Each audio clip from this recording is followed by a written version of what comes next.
Колеги, ми продовжуємо робочий день. До слова. Dear colleagues, we continue.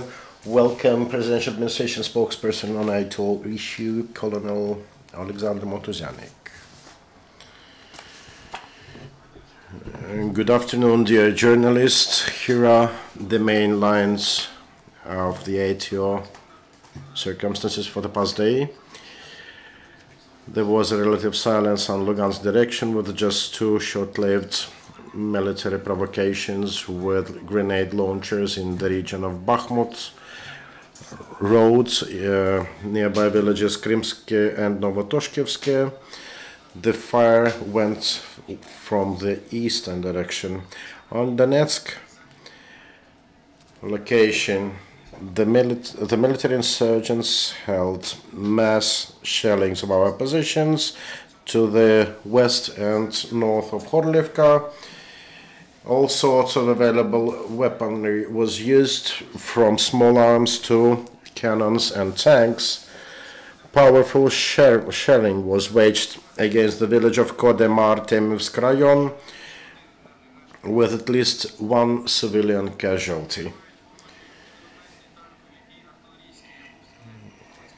The enemies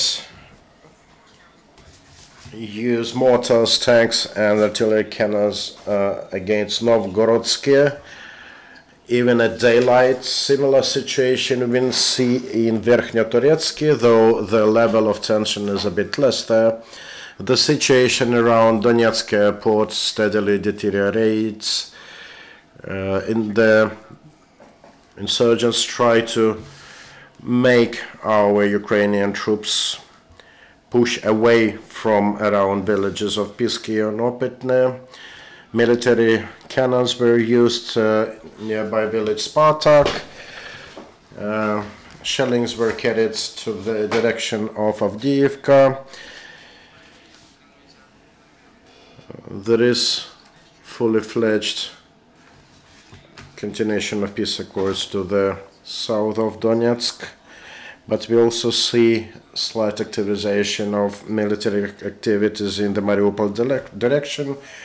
Yesterday, 122mm cannons were used by our enemies in the region of Starokhnatiivka, and tanks were additionally used in the evening. There were shellings and firings nearby Kalmius water reservoir and in Shirokine, but those were of rather sporadic nature. The enemy has been quite active with its air reconnaissance attempts, and the Ukrainian bodyguards have found 7 drones, enemy drones, in the ATO area, with no casualties among the Ukrainian troops for the past day. We still have 11 wounded.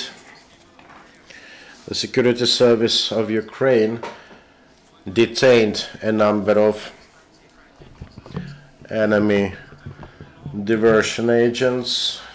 One of them tried to, or attempted to, really undermine and blow out a point at some railroad station Kharkiv Passagersky with 2.5 kilos of trotyl. An informer of insurgents who tried to collect information about Ukrainian troops was detained in Kharkiv, working under the token guise of Yastreb. He was armed with 2 hand grenades, RJD-5. Local militia and Donetsk region detained a terrorist who carried explosives of some 50 kilos of explosive materials, a grenade launcher, a pistol, and an assault rifle. Ukrainian military servicemen continue improving their tactical medicine skills. More than 20,000 of them have been trained in tactical medicine, and effectively since March of last year, our military servicemen received more than 16,000 of first aid kits, fully in line with NATO standards. Rotation in the military detachments of Ukrainian forces continues. 95 local militia from Ivano-Frankivsk are coming back home after serving in the line of conflict. Same can be said about local militia force from Vinnytsia region. This is the 15th militia detachment that will replace the brethren to go to the east. They have been provided with all necessary supplies, from foodstuffs and food ratios to individual protection, medical stuff, to munitions and armaments. They have been properly trained. Ukrainian patriots continue assisting our defenders. Around 100 of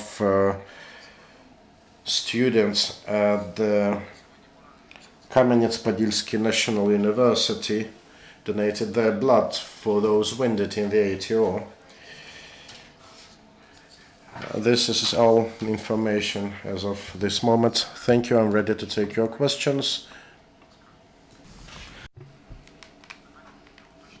There are no questions or clarifications. Thank you very much. See you again. Our